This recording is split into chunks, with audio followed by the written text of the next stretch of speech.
students. Once again we are back in continuation with our history civics classes. In this session we are going to see the fourth chapter and in the series of the national movement, and in this we are going to see the formation of the Muslim League. Okay, so what were the factors that led to the formation of the Muslim League, why it was formed, why did the Britishers follow the policy of the divide and rule, and why did they create this difference in India, which ultimately led to the partition of India in 1947, and the Muslims created a separate state called Pakistan for themselves. So all these things we are going to analyze in this chapter. So here we are going to start with the growth of communalism. Communalism means what? Creating a division among the people on the basis of the religion. Okay, so whatever religion you may follow, whether it may be a Hindu religion or a Muslim religion or a Christian religion, the difference or man-made division between the people on the basis of the religion creates a lot of hatred among the people, and this gives rise to a problem which is known as communalism. So this policy was actually followed by the Britishers when they ruled in India, and why this took place in India at that time, we are going to analyze this. So the Hindus and the Muslims had lived together in India for centuries. They had developed some common ways of the life. Since both the communities were exploited by the British, they fought together during the First War of Independence in 1857. We have already analyzed the factors, we have already seen the causes, we have already seen the failure of the First War of Independence in the year 1857, and we know what happened during that time. Such a unity between the two communities posed a danger to the British imperialism. Imperialism means what? Forcefully you are occupying another country, either politically, militarily, and also economically.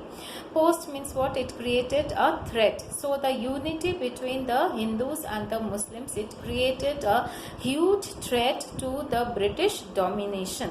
The uprising of 1857 made the British realize that they had to divide the two communities in order to prolong their rule in India. In order to extend their rule in India, they had to continue with this policy. So this was the main reason why they created a division between the Hindus and the Muslims.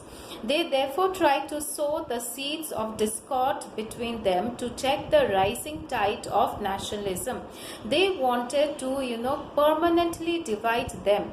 As we had already seen in the previous chapter, there was a spirit of nationalism which had affected most of the people of India, and they were eagerly participating in the national movement. So the Britishers wanted to contain the movement. They wanted to create a difference, and somehow they wanted to curtail that movement. That is why they created this division between the Hindus and the Muslims. They encouraged the communal forces to wreck the national movement from within. Wreck means what? To destroy the national movement from within. They dubbed the national movement as a movement for establishing the Hindu kingdom. So, they labeled the national movement that it was a movement to establish the Hindu kingdom in India, and encouraged the Muslims to set up their own separate political organization. Therefore, they actually took interest in the Muslim organization, so that there is a permanent division between the Hindus and the Muslims. It was a British policy of divide and rule that led to the rise of the communal trend and to the formation of the Muslim League in 1906. Communal trend means what? It was a movement which was given rise, and it was a British policy which led to the formation of the Muslim League in the year 1906. Now we are going to analyze the factors which led to the formation of the Muslim League. The following factors were responsible for the formation of the Muslim League. Number one is loss of sovereignty by the Mughal rulers. So as you are aware, Bahadur Shah was the last Mughal emperor, and in the year 1857 the Britishers made him a puppet and he was sent to Burma, and again he died there, and the title of the Mughal rulers was taken away. So the loss of freedom, the loss of sovereignty means what? The loss of freedom by the Mughal rulers. They were no longer powerful rulers. It was taken away. This freedom was taken away by the Britishers. The British established their supremacy in India after dethroning the Mughal rulers. Dethroning means what? Overthrowing the Mughal rulers who were the followers of Islam. Therefore, the Muslims became bitter enemies of the British. They became very staunch enemies of the British. They participated in the Wahhabi movement, which aimed to end the British domination in India. So similarly, the Muslims were also having a Wahhabi movement which was against the British rule, and they wanted to end the British rule in India. They also took part in the uprising of 1857. This made the British view them with suspicion. So the British has always regarded the Muslims and they were suspicious of their activities. The British government consciously discriminated against the Muslims. Consciously means what? They deliberately created a difference between the Hindus and the Muslims, holding them responsible for the uprising of 1857. So the Britishers directly pointed out to the Muslim participation of 1857 and held them responsible for it. However, after the 1870s, the British government changed its attitude and followed the policy of appeasing. Appeasing means what? Pacifying them, making an attempt to establish peace with them by the Muslims in order to undermine the national movement. So the national movement, as you are aware, mostly the Hindu leaders, mainly from Bengal, they started the wave of nationalism. So to contain the movement of to contain the national movement, the Britishers started the policy of appeasement with the Muslims. They sowed the seeds of dissension. Dissension means what? Disagreement between the two communities, and encouraged separatist and communal tendencies. Separatist means what? Creating and separating them, never giving them a chance to unite. And the communal tendencies means dividing people on the basis of the religion, faith and the belief. Second was the British policy of the divide and the rule.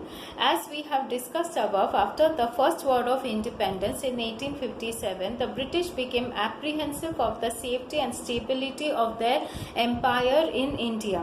Apprehensive means what? They were anxious, they were tensed about the safety and the security in India.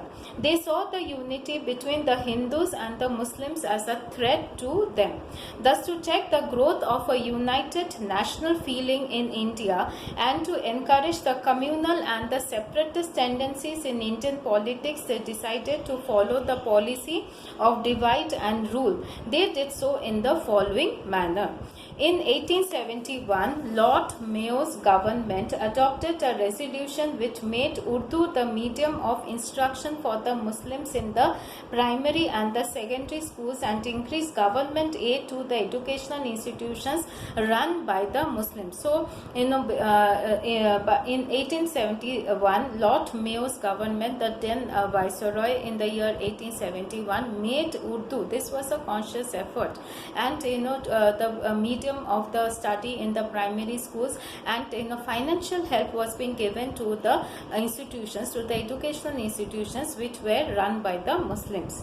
They tried to create hatred among the Hindus and the Muslims by portraying the Muslim rulers as plunderers and Hindu rulers as cruel kings to their Muslim subjects. So what they did do previously, like under the Mughal rule, the they try to portray or show the Mughal rulers as very plunderous. Plunderous means for looting the wealth, and the Hindu kings as torturing the Muslim people who were under their rule. So both these rulers were shown as evil persons by the Britishers. The Hindu rulers were torturing the Muslims, and the Muslim rulers actually plundered the wealth of India. They tried to justify the partition of Bengal by convincing the Muslims that Bengal was being partitioned to create a new Muslim majority province where the Hindus would not be able to subvert their interests. Subvert means what? Weaken their interests. So by partitioning Bengal, they wanted to create a separate Muslim province where the Hindus will not have any say in that province, and the Muslims can live peacefully there. They tried to utilize the caste structure to turn the non-Brahmins and the lower caste against the higher caste. So the caste system which was being followed in the Hindu society, they also created a division among the people who were non-Brahmins and the lower caste against the high caste. They treated Hindus, Muslims and the Sikhs as the separate communities and accepted their communal leaders, means the religious leaders, as authentic representatives of their all co-religionists. So they were the real leaders who actually represented their own religion. They tried to spread communal hatred through the press, posters, literature and the public platform. So whenever they got a chance, they spread the hatred through the press, posters, literature and through the public speeches. Third point is the relative backwardness of the Muslim community in education, trade and the industry. The communal and the separatist trend of thinking grew among the Muslims to some extent because of their relative backwardness in the education, trade and the industry. At that time the Britishers had introduced the English education, and most of the Hindus, they were enrolled themselves in those schools and they were educated, but this does not happen with the Muslims. The upper class Muslims, comprising zamindars and the aristocrats during the first 70 years of the 19th century, were anti-British. They were conservative and hostile to the modern education. Hostile means what? They were against the modern education. Because of this, the number of the Muslims educated in the Western system of the education remained small. The British government in India had consciously discriminated against the Muslims after 1858. So there was a conscious differentiation against the Muslims by the British government. They were discriminated in the recruitment to the civil and the military services. So the Muslims were not appointed in the civil services and the military services. The Muslim community was not much involved in the growth of any organized industry. Here too they lagged behind. So they were lagging behind in the establishing the factories and the industries in India. Some members of the Muslim community did not keep up with the modern trends in the social and the cultural spheres. This was because they were proud of their own literature and culture and did not adopt the Western style of the education.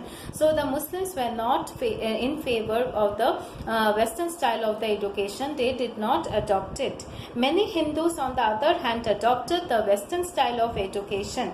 Since modern education was essential for the entry into the government service, the Muslims had the disadvantage in this respect. In these circumstances, it was quite easy for the British officials to incite, means to provoke the Muslims against the Hindus. Now in the next session we will continue with the causes which the factors which led to the formation of a separate Muslim organization. 3 points I have covered in this session. Hope you have learned something. Thank you for watching the video.